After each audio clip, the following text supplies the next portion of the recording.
Hi எல்லாரும் எப்படி இருக்கீங்க? இன்னொரு வீடியோவில் உங்கள் எல்லாரையும் சந்திக்கிறதுல ரொம்ப சந்தோஷமாக இருக்குது. போன வீடியோவில் வந்து நாங்கள் ஒரு சித்திரம் கறி சொதப்பி வச்சுருப்போம்.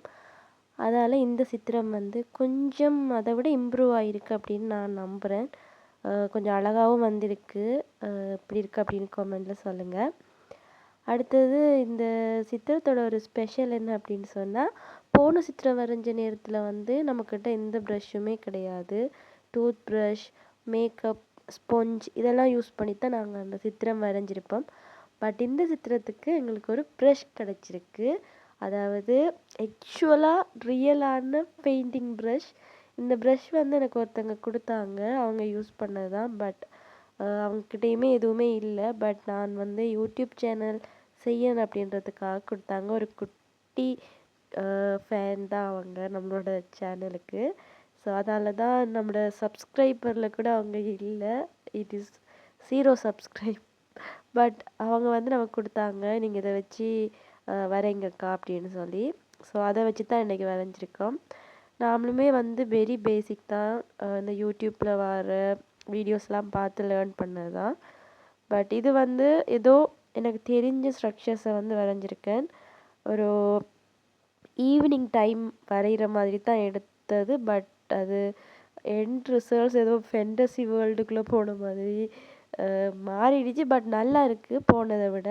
பாருங்கள், நீங்களும் ட்ரை பண்ணி பாருங்கள். பேசிக்கில் இருக்கிற ஒரு பர்சனண்டா நீங்கள் பார்த்தீங்கன்னா தெரியும். இது வந்து நார்மலான என்னோட ஒரு புக்கில் தான் நான் வரைஞ்சிருக்கேன். எந்த விதமான ஒரு ஜிஎஸ்எம் கூடின தாள் கிடையாது. ஒரு நார்மலான ஒரு ஷீட் தான்.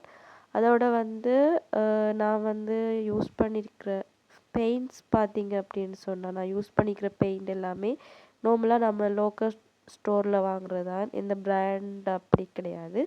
ஸோ நார்மலாக ப்ராக்டிஸ் பண்ணி பார்க்குறதுக்கு நீங்கள் அப்படி ட்ரா பண்ணி பார்க்கலாம். இதில் கிராஸ் தான் எனக்கு ரொம்ப பிடிச்சிருந்துச்சு. ரொம்ப அழகாக வந்துருந்துச்சு. நான் கூட எக்ஸ்பெக்ட் பண்ணலை இந்த அளவுக்கு வரும் அப்படின்னு சொல்லி. அதே மாதிரி க்ளவுடுமே எனக்கு ரொம்ப பிடிச்சிருந்துச்சு. ரெண்டையும் நோட் பண்ணிவிட்டு எனக்கு கமெண்ட் பண்ணுங்கள் எப்படி இருக்குது அப்படின்னு சொல்லி. இப்போ நாங்கள் மெயினாக நான் இந்த வீடியோ எடுத்த ரீசனே வந்து, நான் ஒரு சேலஞ்ச் வந்து சொல்லியிருந்தேன் உங்களுக்கு, நோ சுகர் சேலஞ்ச் அப்படின்னு சொல்லி. அந்த சேலஞ்சு வந்து நான் எப்படி ஸ்டார்ட் பண்ணேன், என்ன எப்படி போயிட்டுருக்கு அப்படின்னு சொல்கிறதுக்காக தான் மெயினாக அந்த வீடியோ. அண்ட் ஆல்சோ என்னோடய ஆர்ட்டை காட்டுறதுக்கும் தான். அது எப்படி இருக்குது, நான் வரைஞ்ச சித்திரம் அப்படின்னு சொல்கிறதுக்காகவும் தான். இங்கே முக்கியமான விஷயம் என்ன அப்படின்னு சொன்னால், no sugar challenge. No sugar challenge வந்து நான் எடுத்ததை பற்றி டீட்டெயில்டாக ஒரு வீடியோ போடணும் அப்படின்னு தான் நினச்சேன். பட் எனக்கு வந்து உடம்பு சரியில்லை. ஸோ அதால் நான் என்ன பண்ணேன் அப்படின்னா, உங்களுக்கு இந்த சித்திரத்தை வச்சு அதையும் சொல்லி விடலாம். இது ஒரு லெந்தியான வீடியோ தானே, ஸோ அதை பற்றி பேசலாம் அப்படின்னு தான் இந்த வீடியோ. நோ சுகர் சேலஞ்ச் நான் வந்து இந்த 2025 ஃபுல்லாகவே ஃபாலோ பண்ண போகிறேன். பட் அதுக்கு முதலே நான் கொஞ்சம் கொஞ்சமாக தான் சுகர் இல்லாத மாதிரி பார்த்துக்கிட்டேன். பிகாஸ் நம்ம வந்து திடீர்னு அப்படியோ சுகரை கட் பண்ணால் மேபி ஏதாவது சைடு எஃபெக்ட் வருமோ, இல்லை நான் வந்து கண்ட்ரோல்டாக இருப்பனோ அப்படின்னு தெரியல. அதால் 2024 லாஸ்ட்டில், அதாவது டிசம்பர் லாஸ்ட் வீக் அப்படி வந்து கொஞ்சம் கொஞ்சமாக சுகரை கட் பண்ணுறது, சாக்லேட்ஸ் கட் பண்ணுறது, அப்புறமா வந்து கடையில் வாங்குகிற சாப்பாடை கட் பண்ணுறது அப்படின்னு சொல்லி கொஞ்சம் கொஞ்சமாக வந்து கட் பண்ணி 31st வரும்போதே நான் வந்து நோ சுகர் அப்படின்ற லெவலுக்கு வந்துட்டேன்.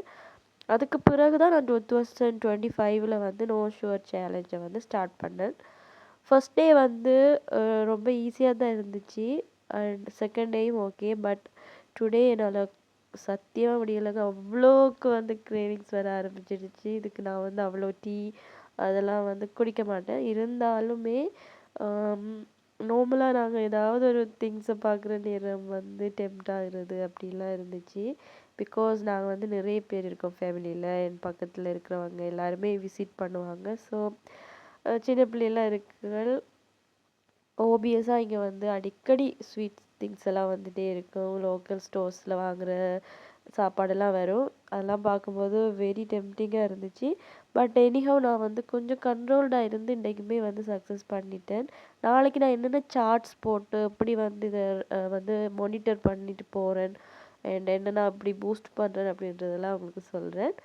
அண்டு இன்றைக்கி வந்து நான் இந்த நோ ஷுகர் சேலஞ்சை வந்து நான் ஏன் வந்து எடுத்திருக்கேன் அப்படின்னு சொல்கிறதுக்கு தான் முக்கியமாக இந்த வீடியோ. ஃபர்ஸ்ட் திங் வந்து எனக்கு என்னோடய வெயிட்டில் ஒரு இன்செக்யூரிட்டி இருந்துச்சு. மீன்ஸ் அது வந்து ஹெல்த்தியாக இல்லையோ அப்படின்ற இன்செக்யூரிட்டி தான். நான் வந்து சொசைட்டி ஜட்ஜ்மெண்டலான தாட்ஸ் இதெல்லாம் வச்சு எப்போவுமே இன்செக்யூர் ஃபீல் பண்ணது கிடையாது. அது ஒரு யங் ஏஜில் இருந்துச்சு, பட் இப்போ கிடையாது. பட் எனக்கு ஹெல்த் அப்படின்றத வந்து இன்னும் நம்ம கொஞ்சம் இம்பார்ட்டன்ட் கொடுக்கலையோ, நிறைய கேர்லெஸ்ஸாக இருக்கோம் அப்படின்னு தோணுச்சு. அதனால தான் இந்த சேலஞ்ச். கொஞ்சம் கொஞ்சமாக நம்ம இம்ப்ரூவ் பண்ணலாம். ஸோ இதிலேருந்து நாங்கள் வந்து ஸ்டார்ட் பண்ணலாம் அப்படின்னு யோசிச்சது. ஏன் நாங்கள் இது சுகர்லேருந்தே ஸ்டார்ட் பண்ணக்கூடாது? பிகாஸ் ஏர்லியாக எங்களுக்கு வரக்கூடிய ஒரு பிரச்சனை அப்படின்னு சொல்லி பார்த்தா டயபெட்டிக்ஸ் தான். எங்களோட ஃபேமிலிலேயே நிறைய பேருக்கு வந்திருக்கு. ஸோ அதால் நான் என்ன பண்ணேன் அப்படின்னா, ஃபர்ஸ்ட்டு நாங்கள் சுகரை கட் பண்ணுவோம் அப்படின்றதுக்காக இந்த சேலஞ்சை எனக்கு நானே எடுத்துக்கிட்டேன். இதில் முக்கியமான விஷயம் என்ன அப்படின்னு பார்த்தீங்கன்னு சொன்னால், டிரெக்டாக சுகர் அப்படின்றத தாண்டி நாங்கள் கடையில் வாங்கி சாப்பிட்ற திங்ஸில் இருக்கக்கூடிய சுகர் அண்ட் அதே நேரம் வந்து நாங்கள் செய்கிற சில சாப்பாட்டில் சுகர் ஆட் பண்ணி சாப்பிட்றது ரெண்டுமே வந்து நான் கட்டாயமாக செய்ய மாட்டேன். அதில் முக்கியமாக மென்ஷன் பண்ண வேண்டியது, சம்டைம் நாங்கள் கடையில் வாங்கின சில ஃபுட்ஸில் வந்து சுகர் ஆட் பண்ணியிருப்பாங்க. இனிப்பாக இல்லை அப்படின்னு சொல்லிட்டு நாங்கள் அந்த போட்டையுமே வந்து சுகர் இல்லை அப்படின்லாம் சாப்பிட்றதுக்கான வாய்ப்பு இருக்கிறதால நான் டோட்டலாகவே ப்ரொசஸ் ஃபுட் எதுவுமே வந்து சாப்பிட போகிறதில்ல. இந்த 365 டேஸுமே ரொம்ப ஹார்டான ஒரு சேலஞ்ச். பிகாஸ் நாங்கள் வந்து இனாஃப் ஃபுட் கிடைக்கும், பட் ட்ராவலிங் போகிற நேரம் பாட்டி அப்படி பாட்டி மீன்ஸ் அவ்வளோ பெரிய ஹை கிளாஸ் பாட்டி இல்லை, பக்கத்து வீட்டில் போகிற நேரம் யாராவது ஃபங்க்ஷன்ஸுக்கு கூப்பிட்டாங்க, ஃப்ரெண்ட்ஸோட கெட் டுகெதர் அப்படின்னா கூடவே வந்து அந்த டெம்டிங் வரும். அதெல்லாம் கண்ட்ரோல் பண்ணணும் அப்படின்னு இருக்கேன். நான் வந்து நெக்ஸ்ட் வீக் வந்து என்னோட ஒரு க்ளோஸ் ரிலேஷன்ஸோட ஒரு வெட்டிங்க்கு நிறைய ப்ரீ வெட்டிங் ஃபங்க்ஷன்ஸ் இருக்குது. அதுக்கு என்னை இன்வைட் பண்ணியிருக்காங்க. அங்கே தான் எனக்கு மெயின் பிக்சரே இருக்குது. பிகாஸ் அங்கே கண்டிப்பாக ஃப்ரெண்ட்ஸ் எல்லாம் வருவாங்க, அவங்களுக்கு எக்ஸ்பிளைன் பண்ண முடியாது. பிகாஸ் எங்களோட வில்லேஜில் வந்து இந்த நோ சுகர் சேலஞ்ச் அப்படிலாம் அவங்க வந்து கேள்விப்பட்டதே இல்லை. அப்போ நான் இப்போ போய் இதெல்லாம் எக்ஸ்பிளைன் பண்ண முடியாது. பட் கேஷுவலாக பொலைட்டாக வந்து எப்படி என்னோட உள்ளேயும் கண்ட்ரோல் பண்ணிவிட்டு சாப்பிடாம வர்றது அப்படின்றதுக்கு இப்போதே கூட வந்து நான் மோட்டிவேட் பண்ணிக்கொள்கிறேன் என்ன. ஸோ பார்ப்போம் சக்ஸஸாக அதெல்லாம் முடியும் அப்படின்னு சொல்லி. நான் உங்களுக்கு லைவாகவே லைவ் மீன்ஸ் லைவில் வர மாட்டேன், ஒவ்வொரு டேயுமே எப்படி வந்து போகுதோ என்ன மாதிரி நான் வந்து ட்ராக் பண்ணுறேன், இதெல்லாம் வந்து உங்களுக்கு அப்டேட் பண்ணலாம் அப்படின்னு இருக்கேன். வெறும் பெயிண்டிங்ஸ் மட்டுமே இல்லாமல் இன்னும் நிறைய விஷயங்கள் ஆட் பண்ணணும் இல்லையா? அதில் முக்கியமாக எனக்கு இந்த ஹெல்த்துக்காக நான் எடுக்கிற ஒரு ஸ்டெப்பாக இந்த நோ சுகர் சேலஞ்சை பார்க்கேன்.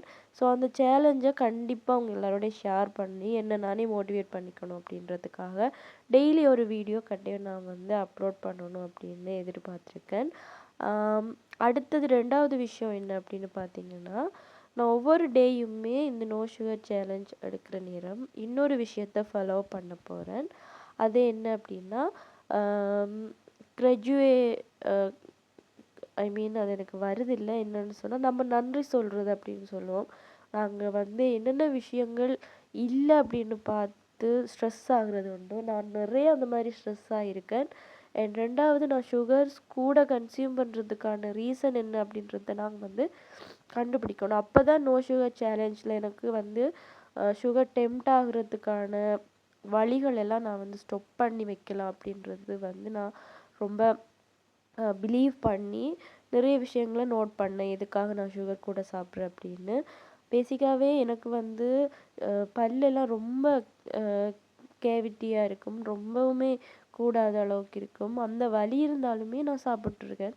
ஸோ எதுக்காக அப்படின்னு பார்த்தா, ரொம்ப ஸ்ட்ரெஸ் ஆகுறது, ஏதாவது ஒரு சின்ன சின்ன திங்ஸ் ஓவர் திங்ஸ் வரும்போதும் சுகர் சாப்பிட்றது, அண்ட் ஏதாவது ஒரு வருத்தம் வருது, சிக்காக இருக்குது அப்படின்னா சுகர் சாப்பிட்றது. இது எல்லாமே என்னோட மைண்டில் நானே வந்து யோசிச்சுட்ருக்கேன். என்னென்னு சொன்னால், அப்படி சாப்பிட்டா எங்களோட ஒரு ஹாப்பினஸ் ஒன்று கிடைக்கும். ஸோ அதால் ஸ்ட்ரெஸ் எல்லாம் போயிடும் அப்படின்னு நினச்சி நான் வந்து நிறைய சுகர் கன்சியூம் பண்ணியிருக்கேன் அப்படின்றது எனக்கு தெரிஞ்சிச்சு.